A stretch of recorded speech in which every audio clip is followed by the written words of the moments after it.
So we did that last door assessment. We know that this door is locked. We tried before we pried. We noticed we have a pretty decent sized gap already created prior to any of our forcible entry techniques. So we decided that we're going to use the forks to initiate this force. Now we're looking at a point of view from the forks itself. As we're coming up to the door, we see our decent sized gap. We set our tool. Right now we're beveled to the door. You can see that I can already get a decent sized bite, and it's just going to take a couple hits to drive those forks inside.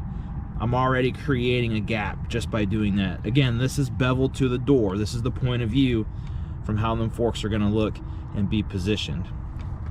Now we can come down low and do the exact same thing and call for the force if we need to. Remember, tool placement is such a big deal, a minor detail that we don't really think about that could really help or hinder our forcible entry.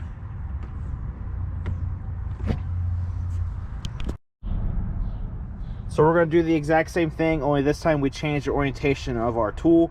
We're now going to go bevel to the frame and see what our tool placement looks like. Again, same setup, only this is locked that we know of for sure.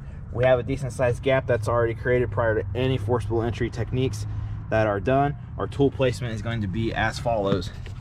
We go above the lock,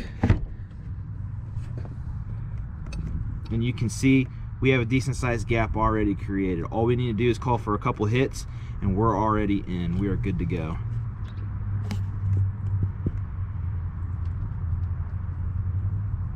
And then we can come down below if we want to and do the exact same thing. Now, if you notice, I put a boot into the door and created even more space by myself without any additional tools needed.